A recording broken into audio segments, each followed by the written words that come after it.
This is my kippah. It may be a little strange if anybody knows what this is. I picked this out in Jerusalem in the ancient Jewish market. This is the ceremony, this is the very traditional Jewish head covering. Kind of goes like this. We sometimes call it a yarmulke. The one I picked out, it kind of reminded me of David's coat of many colors, with the Star of David, very pretty. Normally they're single colors, not quite this bright. But the reason I brought this in today, feels kind of like show and tell. I want to explain to you what this is, what it means, because then you can understand what we heard from the book of Leviticus better. And when you understand what the book of Leviticus is about, at least the passage we heard today, then the gospel passage of Jesus healing the man with leprosy will make a whole lot more sense. So it's kind of a little lesson this morning about clothing and hats and beards and things like that. First off, you may notice a lot of Jewish people, even to this day, wear their kippah very faithfully. Mostly men. And there's a reason for this. It's not just a fashion choice, right? I could have worn, I don't know, well, I don't have any fashion choices. I have to wear green. But you could have worn whatever you wanted to Mass this morning. Could have worn a tuxedo if you wanted to. This is not a fashion choice. The Jewish faith believes to cover your head is a sign of faith and modesty.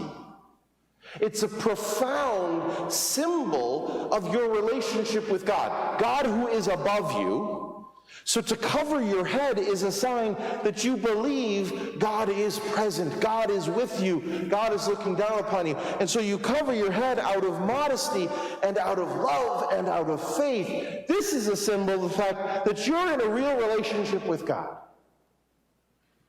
And then the beard. I don't know if you heard in Leviticus, you have to muffle your beard if you have leprosy.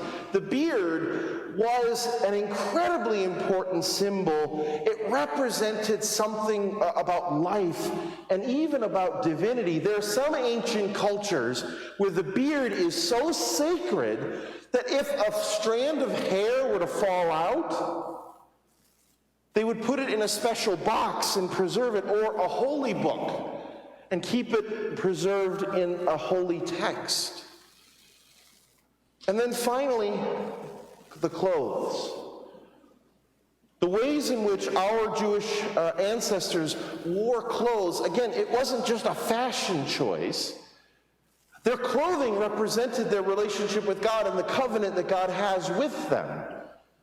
And so if you tore your clothing, you would tear it down the front so that your chest would be bare. If you tore your clothing, this was a symbol of incredible emotion, awful, terrible, deep grief and agony. It was a sign that something was wrong in your emotional life and in the world around you. So when we heard in Leviticus that one who has leprosy has to uncover their head, that says something about their relationship with God. They believed that the sickness of leprosy meant more than just a physical, biological illness or infection. They understood it to be a deep significance about one's spirituality, about one's sinfulness, about one's relationship with God. So if you were found to have leprosy, you were no longer allowed to cover your head. Do you see how insulting, how deeply terrible that was? And you had to cover your beard, just like I'm wearing a mask now. I don't know if you can tell, I have a beard. Right? Just like I'm wearing my mask now. So if you had leprosy, you had to cover your beard. The way it's phrased in Leviticus is you have to muffle your beard. You have to cover it up. Nobody can see your beard. And you had to tear your garments, rend your garments. You had to tear open your tunic, your clothing, and leave bare your chest so everyone can see this person, the leper, is cursed by God. They're no longer in a good relationship with God. Their beard, that holy, divine thing on your face, had to be covered, and their clothing was torn open. Their emotions were torn apart. They had to live outside their community in the wilderness. And everywhere they went, they had to stay, we're used to this now with a pandemic, right? But they had to stay 10 feet apart from everyone and constantly scream out, unclean, unclean, so that everyone knew they were unclean. They didn't scream out, I'm sick. They said, I'm unclean. I'm unworthy. My head is uncovered. Therefore, my relationship with God is broken. My modesty is gone. My spirituality is broken. My clothes are torn open, and my beard is covered. Do you see the awful, terrible reality of what it was to have leprosy? It was like being somebody who was already dead, but still suffering the slow agony of death, rejected by family, condemned by God, despised by everyone. And so when we hear in the gospel this man coming up to Jesus, falling to his knees, crying out, if you want, you can make me clean. This is so much more, this deep, agonizing cry. This is so much more than, Jesus, can you heal my infection? Do you have any antibiotics? That's not what this man is asking. This man is saying, my entire life, my relationship with God, the very spark of the divine that I carry, and my emotional life, all of the people who loved me, who I love, they're all gone. If you will it, you can make me clean. You can undo this curse upon me. You can put my relationship with my family and my friends back together. You can restore in me the spark of the divinity that my beard represents. You can heal my broken heart that my torn clothes represents, and you can restore my relationship with God that my uncovered head represents broken. If you want, you can make me clean.